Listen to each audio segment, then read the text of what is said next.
lors de l'évangélisation sur le marché, j'étais bien sûr face à une communauté musulmane et souvent j'étais vue par les chrétiens comme étrange.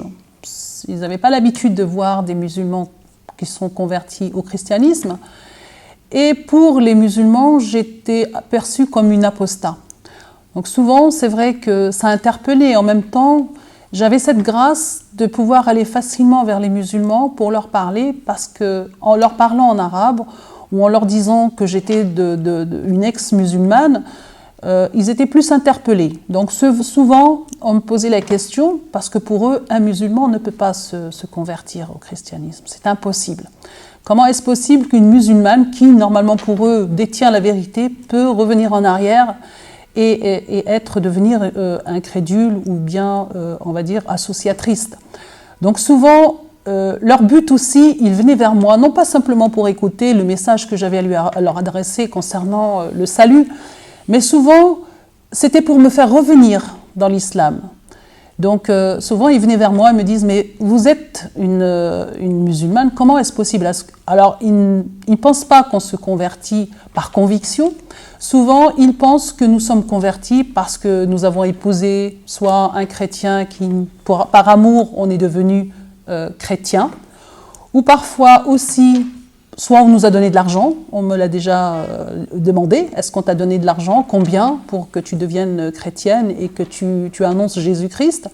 Donc non, aujourd'hui je tiens simplement à informer tous ceux, mes frères musulmans et sœurs musulmanes, que ma conversion est à 100% par conviction. J'ai vraiment fait cette rencontre avec le Christ. Il a bouleversé ma vie, il m'a transformée. Aujourd'hui, pour rien au monde, je ne pourrais retourner à quelconque croyance.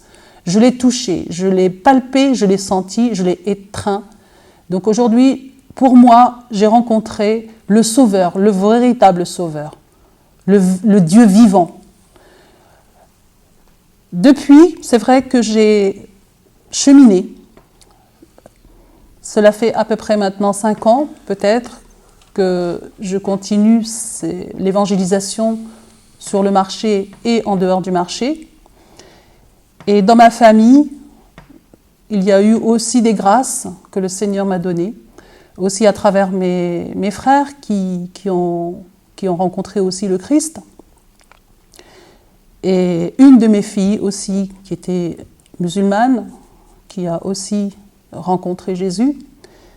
Et on continue, le Seigneur a cheminé avec lui. Et je tiens simplement aussi à informer toutes les personnes qui sont de confession musulmane, qui ont aussi rencontré Jésus, mais qui n'osent pas faire le pas. Bien sûr, il y a une chose aussi qui m'attriste, c'est que parfois dans certaines églises, ils ne sont pas accueillis comme ils devraient être accueillis. Parfois on leur dit non. Vous avez un Dieu, Jésus il est aussi dans le Coran, il est dans le Coran aussi, Marie aussi, donc vous êtes bien là où vous êtes, nous avons le même Dieu.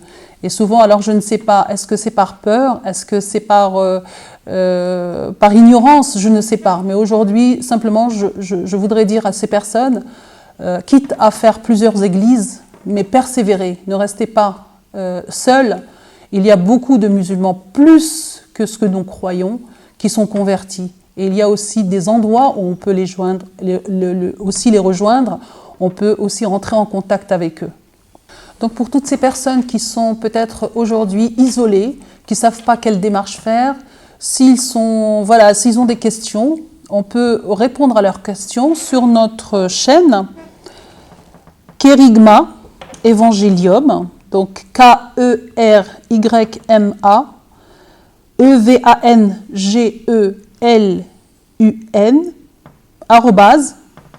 @gmail.com. Vous pouvez nous poser toutes les questions et on sera en mesure de vous répondre si Dieu le permet.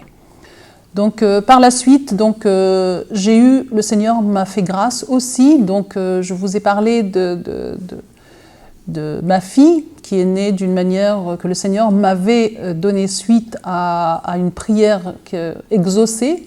Donc le Seigneur ne s'était pas arrêté là pour dire que quand Dieu nous donne, il donne toujours en abondance. J'avais demandé un enfant, il m'a fait grâce de 2 autres enfants, 2 garçons, qui sont nés 2 ans et 4 ans après ma fille. Donc là, c'était une parenthèse pour vous dire simplement que croyez en Jésus-Christ, il a fait des miracles il y a 2000 ans. Il en fait aujourd'hui encore des miracles. Donc voilà, aujourd'hui, ce que je peux vous rajouter aussi, c'est que le Seigneur, il m'a aussi fait grâce de continuer à porter la bonne nouvelle. Depuis quelques années, j'ai dû cesser mon travail pour me consacrer pleinement à l'évangélisation de rue, donc faire régulièrement. Donc on se trouve autour à 3-4 personnes pour pouvoir aussi chanter, louer le Seigneur dans notre commune et dans les communes voisines pour apporter cette bonne nouvelle. Et je tiens aussi simplement aussi à dire aussi à tous ceux qui sont de confession chrétienne de ne pas avoir peur, parce que la peur ne vient pas de Dieu. L'amour parfait bannit la peur. Et annoncer Jésus, c'est la plus grande preuve d'amour qu'on peut apporter. On peut donner du pain, on peut donner une pièce, on peut donner tout ce qu'on peut à quelqu'un, mais la vie éternelle vaut beaucoup plus. Donc aujourd'hui, parler de Jésus, c'est aussi sauver une âme. Parler de l'amour de Dieu, c'est aussi mettre ces personnes en relation directe avec le Créateur qui n'est qu'amour, qui est miséricorde, qui n'est pas ce Dieu que j'ai côtoyé pendant ma jeunesse, ce Dieu qui me faisait peur, ce Dieu que je priais mais par peur, en lui donnant juste ma prière et en disant « ça y est, je suis débarrassée, maintenant peut-être j'aurai le paradis », mais sans savoir qu'un jour, où est-ce que je vais aller? Je ne sais même pas, et aucun musulman aujourd'hui ne peut dire s'il est sûr d'aller au paradis, s'il est sûr d'être sauvé.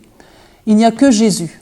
Il est le seul, le chemin, la vérité et la vie, et nul ne peut aller au Père que par lui.